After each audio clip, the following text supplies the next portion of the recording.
Well, thank you very much. It's a real pleasure to be. É um grande prazer para mim retornar ao Brasil.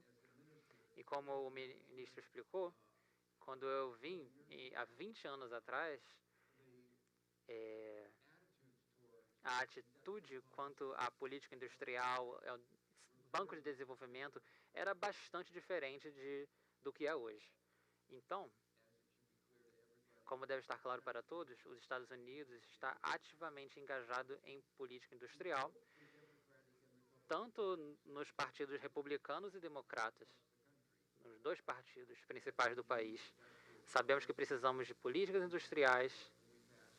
Nós aprovamos uma lei para promover o desenvolvimento de chips, para aumentar nossa competência nesse setor. Passamos um projeto de lei que se chamava IRA, mas, enfim, o seu objetivo era ajudar na transição verde. E ficou claro que os mercados não trabalhavam bem de nenhum dos lados.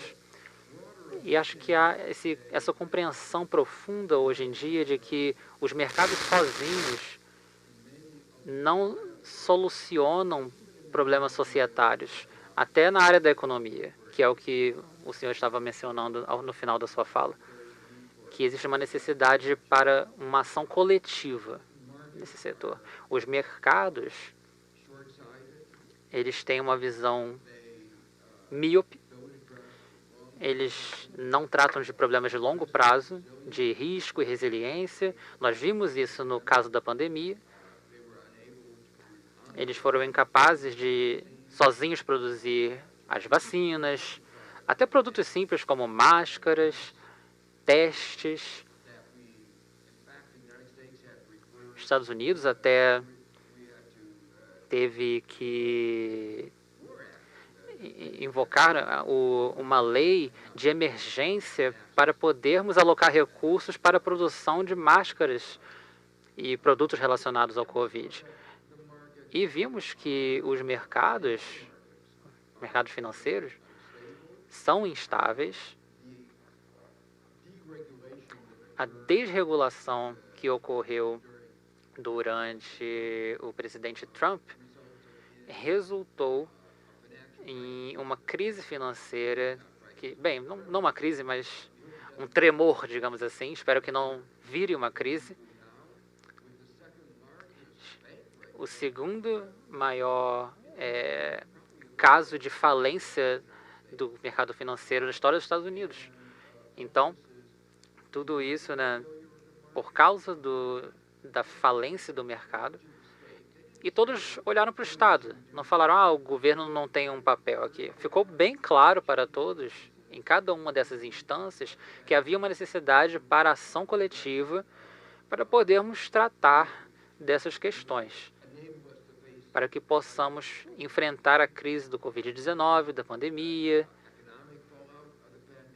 as consequências econômicas da pandemia, para podermos lidar com a resiliência, essa questão da resiliência que temos visto. Enfim,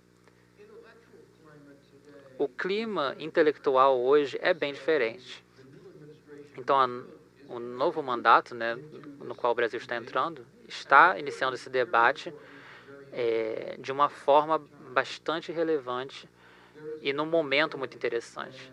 Existe esse entendimento de que precisamos ter uma reforma institucional. Algumas das instituições e das doutrinas institucionais que funcionaram bem eram princípios quase religiosos, né, no século passado, se demonstraram não tão convincentes. Eu vou falar mais disso depois, quando eu for falar sobre os bancos centrais.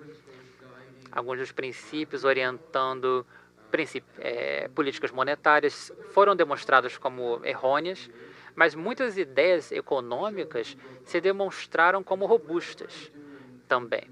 Então, o que eu quero fazer ao longo dos próximos minutos é falar com vocês sobre algumas das ideias econômicas centrais que têm sido reforçadas pela experiência que passamos e algumas das ideias que eu acredito que foram descreditadas. Bem, A razão, bem, eu já indiquei alguns dos motivos para essa descreditação das ideias que foram prevalentes ao longo dos últimos 40 anos, do neoliberalismo, que o crescimento era mais lento do que na era anterior ao neoliberalismo. Então, os países que não aderiram a isso, como a China, cresciam mais rápido. Então, o neoliberalismo foi demonstrado como um motor de instabilidade econômica.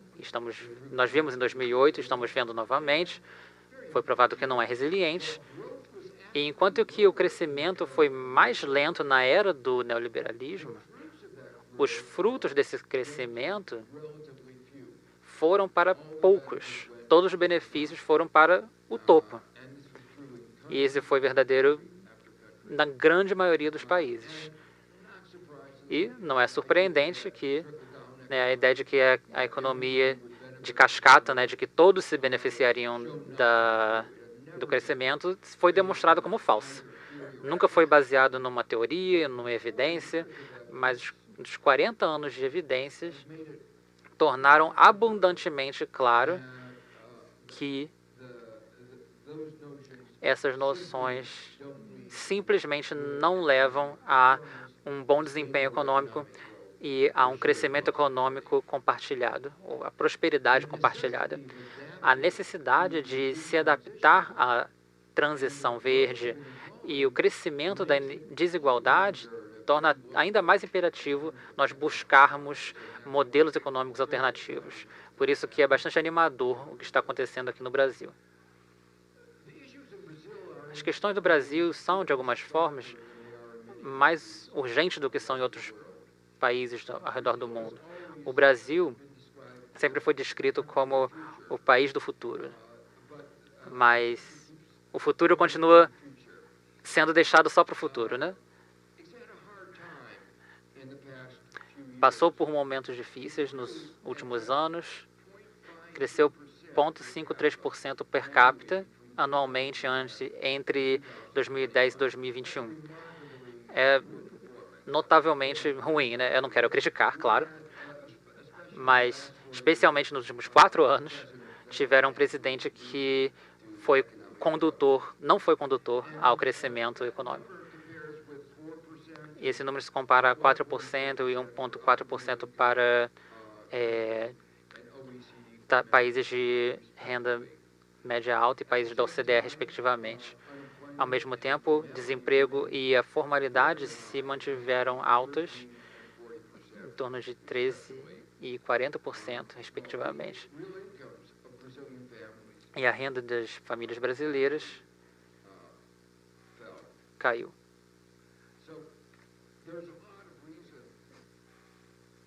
Então, há muitos motivos aqui no Brasil para nos preocuparmos.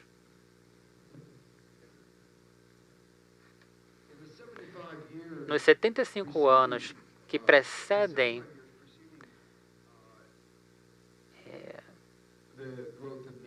o crescimento do neoliberalismo, o crescimento no Brasil era mais robusto, dependendo de como era mensurado.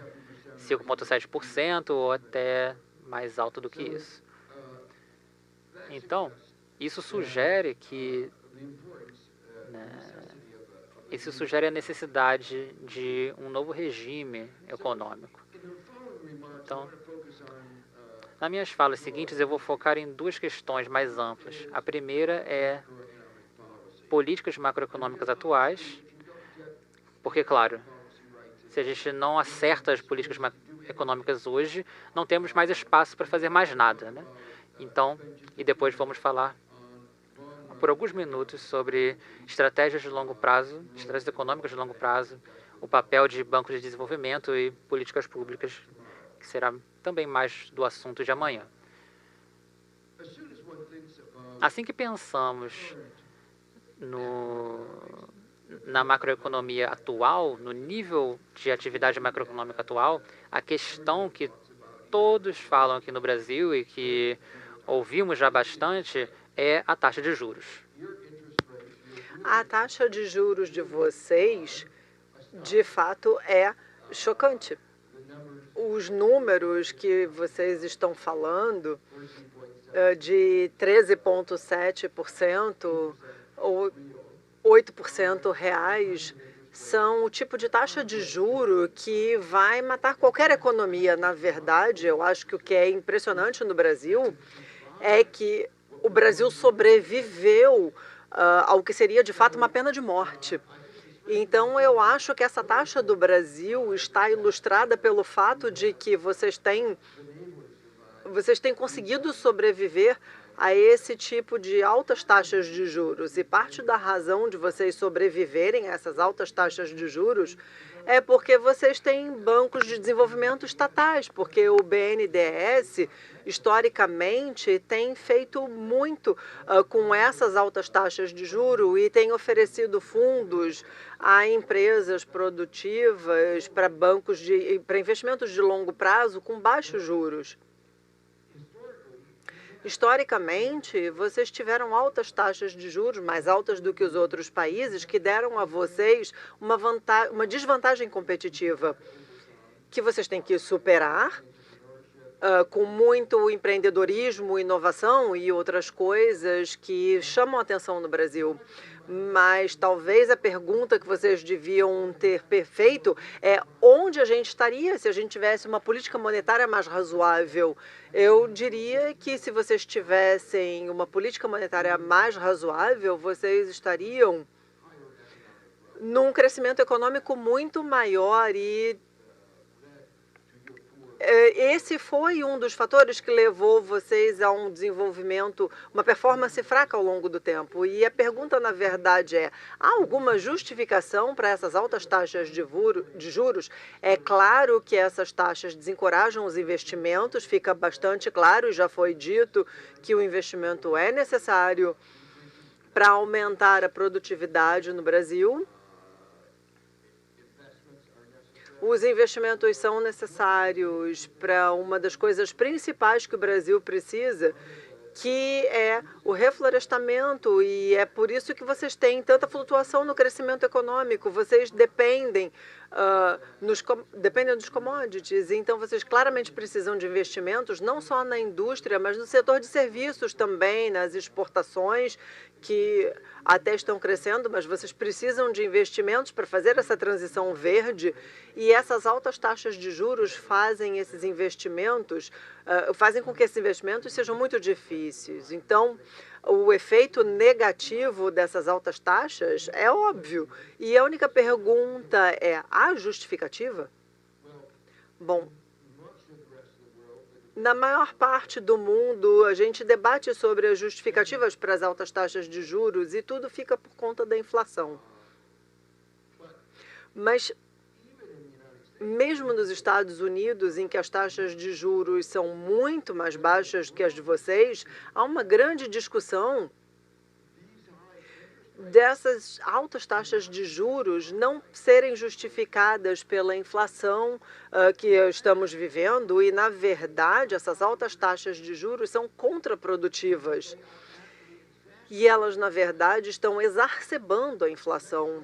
E esse é um ponto que eu vou voltar depois. A gente volta mais tarde a ele, mas o ponto aqui é, se a gente analisar os dados dos Estados Unidos e de outros países no mundo, a demanda agregada não é tanto quanto as demandas de fornecimento. A gente calcula com muito cuidado nos Estados Unidos essa demanda agregada com consumo real, demanda, investimento real, gastos governamentais, exportações líquidas. E se a gente conta tudo isso, a gente vê que tudo está substancialmente abaixo do resultado substancial. A gente vê uma curva que sobe e depois desce de novo. Então, com a inflação que a gente tem nos Estados Unidos, a gente vê que isso não é causado por uma demanda excessiva. A gente tem alguns papéis de suporte que estão ali com outras fraquezas do nosso país e a gente tem taxas que estão decrescendo e que não são sinais do mercado de trabalho. E qual é a fonte da demanda? Bom, a fonte da inflação tem sido a pandemia e os suprimentos relacionados à guerra também, e as assimetrias nos ajustes de preço para essas mudanças. O problema é que a gente precisa responder a esses choques com mais investimentos. E a taxa de juros crescente impede esses investimentos. Eu vou dar alguns exemplos. Mais cedo, nos Estados Unidos, o aumento da inflação era relacionado a uma diminuição de chips para os carros, e muito da inflação tinha a ver com isso. Então, outra fonte importante de inflação apareceu e tinha uma variedade de erupções que era na cadeia de suprimento global. E outra fonte de inflação importante é a indústria de óleo e gás e de alimentos. E outra, finalmente, outra fonte de inflação tem sido a habitação. Mas as taxas de juros crescentes não resolvem nenhum desses problemas. Deixa eles piores, na verdade. Pega o caso da habitação. O crescimento das taxas de juros diminui os investimentos em habitação. Então, como que é possível nesse mundo que, se a gente queira resolver o problema da inflação com pouca habitação, e a gente vai responder a isso dizendo não vamos mais construir casas, que é o que a Reserva Federal está querendo fazer hoje em dia nos Estados Unidos, e isso faz com que o problema piore. E se a gente passar para cada um desses outros elementos nessas fontes de inflação, vai ser assim. A gente vai ter uma taxa crescente. Como que isso vai trazer mais petróleo ou mais gás? Essa é uma pergunta retórica, tá? A resposta é claramente não, não é possível. Há outro elemento da mudança de pensamento dos mercados e que também é muito importante. O modelo competitivo que dominou o pensamento na parte final do século XX, de novo, já foi desacreditado. E todo mundo que olha para os Estados Unidos vê grandes lucros, uma taxa de retorno com capital de propriedade crescendo, mas os investimentos estão diminuindo. Normalmente, quando os retornos crescem, a gente faz mais investimentos. E por que os investimentos, então, estão tão baixos? Por causa do poder do monopólio. E a gente já conseguiu documentar muitos problemas no mercado e no poder de mercado através da economia. Onde estão os grandes lucros? Eles estão centrados em áreas onde há muito poder de mercado.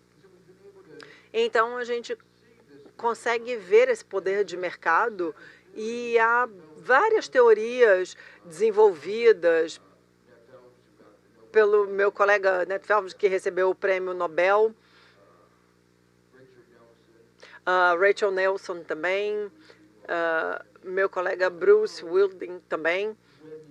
Mas quando a gente tem o poder de mercado desse tipo, nos mercados consumidores e taxas de juros crescentes e incerteza crescente também, isso leva a mais inflação.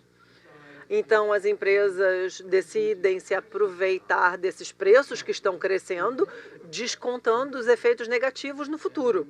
Então, quando você aumenta a taxa de juros, você desconta no futuro, desconta mais no futuro. Então, na verdade, isso mostra que altas taxas de juros são contraprodutivas.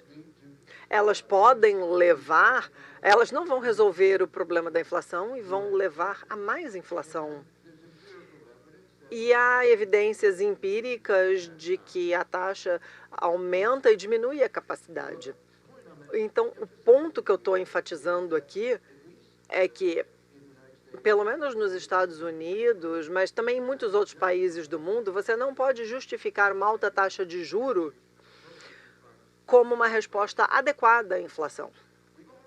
Nós já tivemos uma discussão aqui e com outros argumentos que foram trazidos sobre o contexto do Brasil para as altas taxas de juros. O Brasil tem uma quebra fiscal e está numa posição fiscal muito ruim. E eu não tenho nada a adicionar ao que você falou, porque não tem um caso em que a gente possa fazer isso, que a gente tenha um lado fiscal aumentando as taxas de juros. Mas, de novo, aumentar as taxas de juros é contraprodutivo, porque isso custa para o governo. Nas dívidas, quando a gente aumenta as taxas de juros para esses níveis, a gente faz com que os custos de serviços sejam maiores também. E a gente passa por aí pelo problema do desenvolvimento sustentável de longo prazo, porque a gente está diminuindo o dinheiro disponível no governo e a gente não está tendo investimentos mais produtivos em infraestrutura, em educação, em tecnologia, todas as coisas que aumentam o crescimento econômico. Então, nesse sentido, de novo, mesmo se a gente pensar num problema fiscal, aumentar as taxas de juros também vai ser contraprodutivo. Então, a estratégia de aumentar as taxas de juros simplesmente não pode ser defendida nessas bases. Há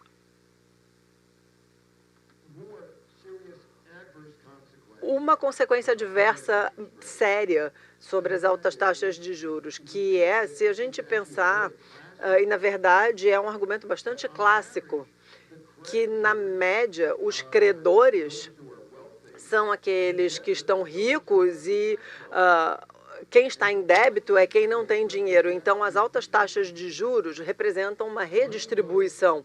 O dinheiro vai dos pobres para os ricos, na média, exacerbando um dos problemas mais longos do Brasil, que é essa diferença de qualidade de vida. Então, em cada uma dessas áreas, a inflação e a estabilidade fiscal e as desigualdades vão sofrer com as altas taxas de juros, que são contraprodutivas para uma boa política econômica.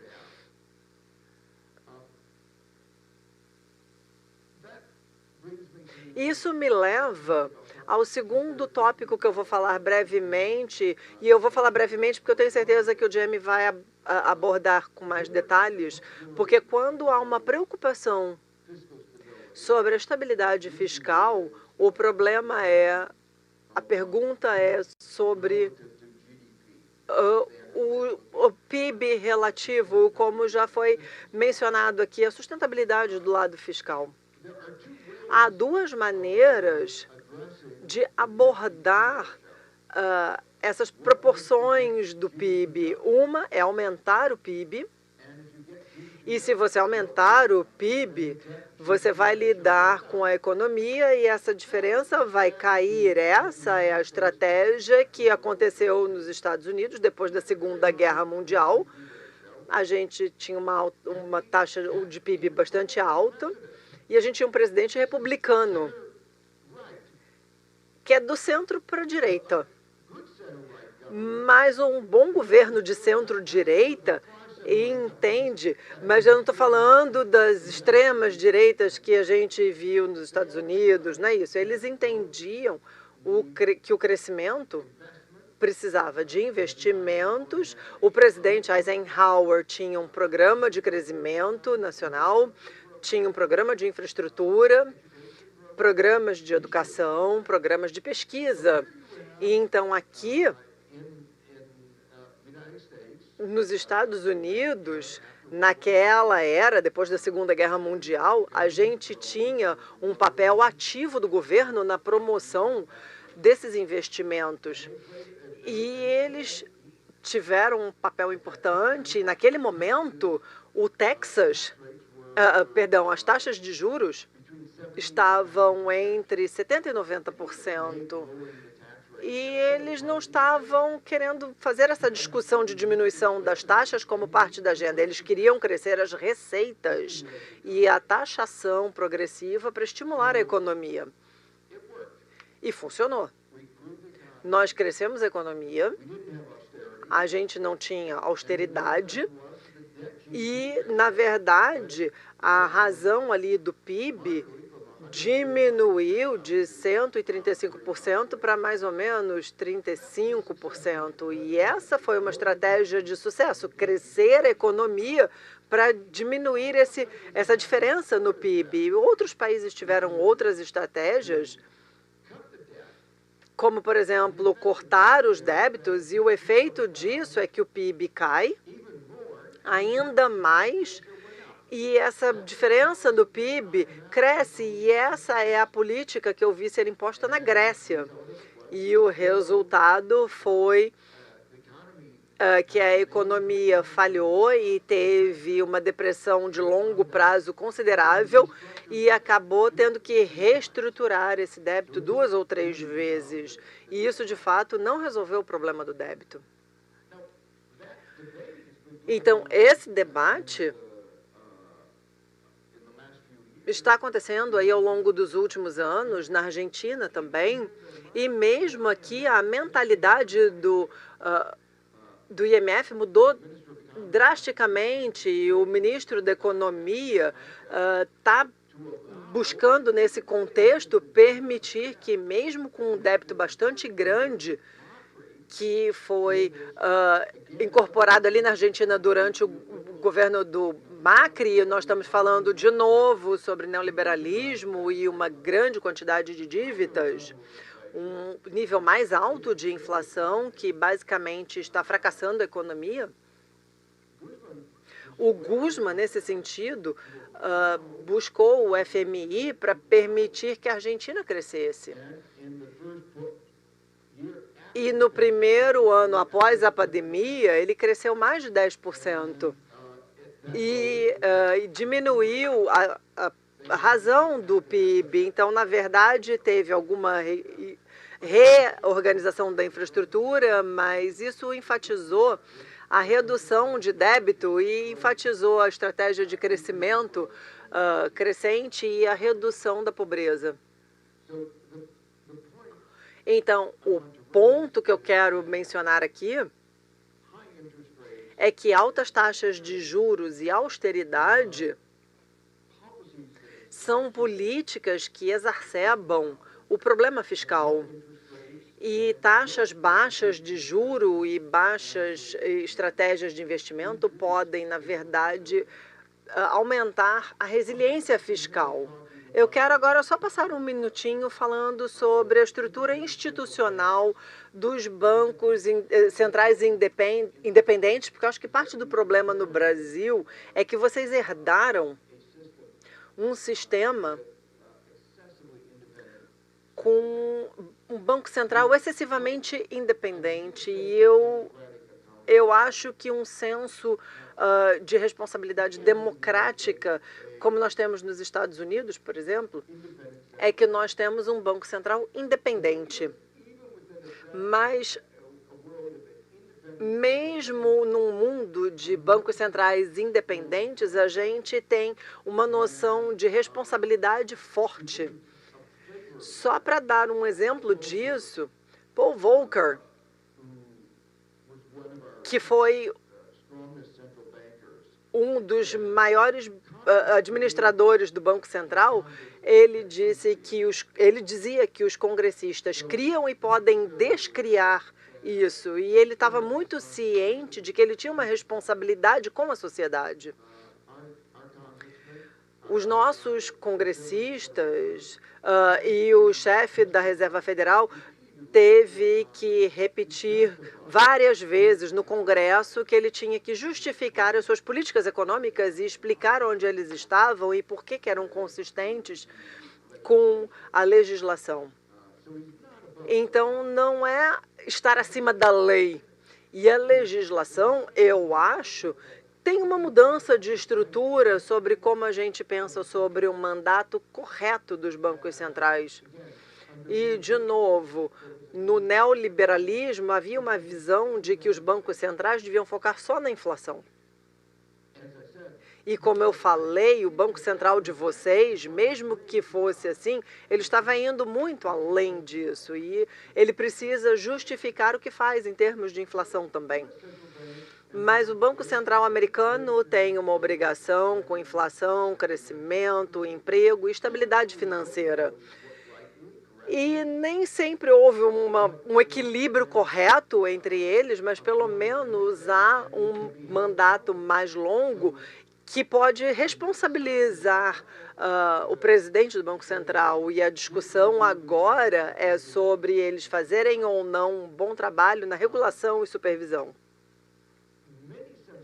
Muitos bancos centrais percebem que, mesmo sendo independentes,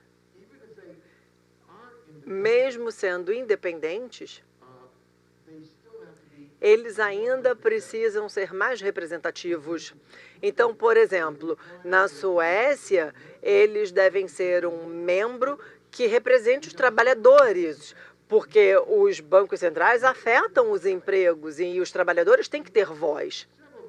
Em muitos países, inclusive alguns dos países aqui da América Latina, tem uma estipulação de que as pessoas do setor financeiro não podem estar no Banco Central, no Conselho do Banco Central, porque há um conflito de interesses. Há o que a gente chama de um problema cognitivo, porque eles olham para o Banco Central como setor financeiro. E o Banco Central tem que olhar para os problemas e entender o que é bom para toda a sociedade. Então, o que eu sugiro é pensar, porque nós aprendemos muito sobre instituições que trabalham bem, e uma das últimas é entender que um banco central independente, sem representação e com um mandato só para a inflação, não é o melhor arranjo institucional para um banco central refletindo o bem-estar do país como um todo. Nesses meus últimos minutos, eu gostaria só de tocar em alguns pontos que eu não vou conseguir detalhar. O primeiro deles é uma questão que já foi trazida, que é a reforma tributária. O seu governo já demonstrou que tem a capacidade administrativa mesmo de cobrar os impostos. Olhando de fora, parece que a necessidade de simplificação foi enfatizada,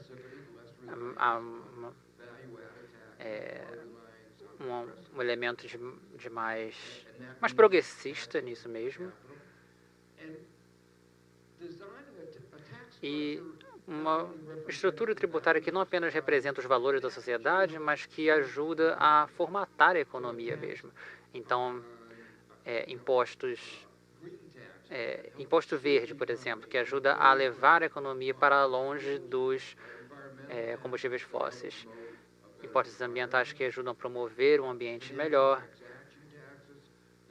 Impostos de transações financeiras que desencorajam a volatilidade.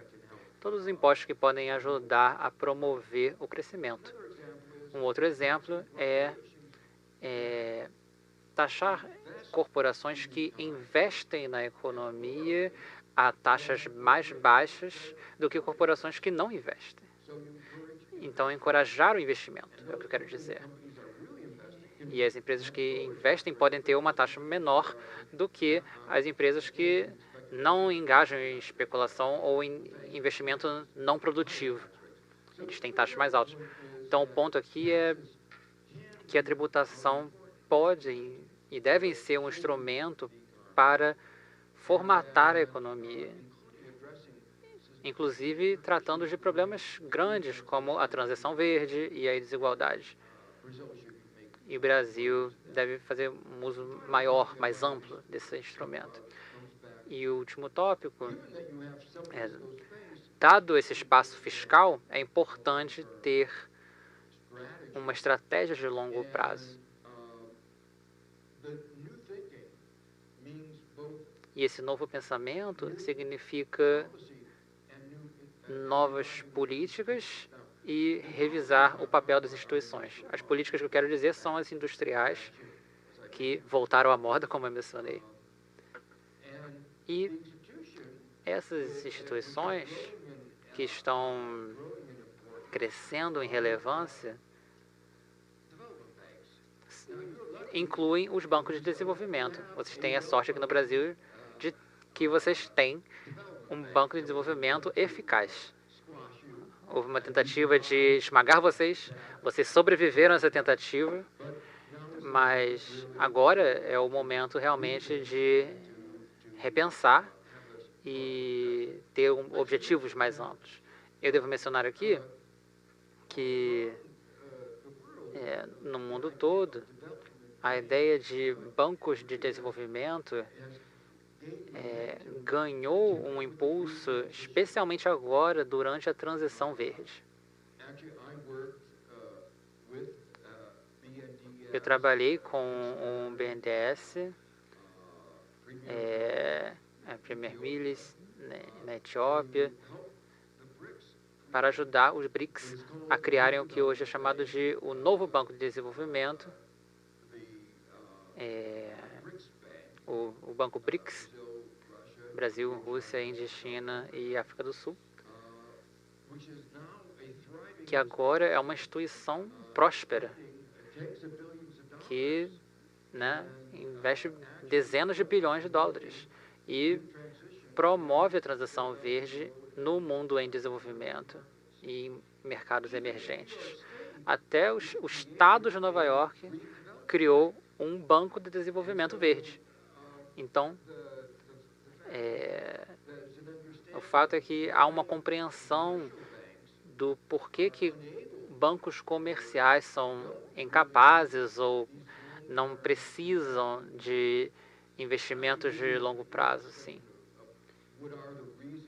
Tem essa discussão, de por que o mercado não o faz de forma eficaz, mas eu não tenho tempo para entrar nisso. Eu só quero destacar que existe essa nova compreensão sobre a importância dos bancos de desenvolvimento no contexto das políticas industriais. Houveram erros, e os críticos falam sobre as falhas das políticas industriais no contexto dos bancos de desenvolvimento. E a minha resposta a isso é que todas as instituições são falíveis, Não existe uma instituição humana que seja infalível. E a resposta a isso, a única resposta possível, é o aprendizado, para tentarmos criar, desde do iluminismo, a gente está experimentando novas formas de nos organizar, de implementarmos instituições mais eficientes. Quando a Reserva Federal dos Estados Unidos falhou tão miseravelmente em 2008, nas ações que levaram à crise financeira de 2008, a resposta não foi, vamos eliminar os bancos de desenvolvimento, vamos eliminar a Reserva Federal. Não. A resposta foi, vamos reformar. Não fizemos isso perfeitamente, como agora vimos, mas o ponto aqui foi, vamos ver o que deu errado e vamos consertar. E acho que essa deve ser a mesma atitude quanto aos bancos de desenvolvimento e às políticas industriais. Houve erros em bancos privados, em todas as instituições humanas, e sociedades criativas perceberam que temos que aprender com os nossos erros. E para voltar para as questões que eu comecei falando sobre, precisamos de ação coletiva para solucionar problemas societários, precisamos de instituições para organizar essas ações coletivas e precisamos aprender tanto com os sucessos quanto os fracassos.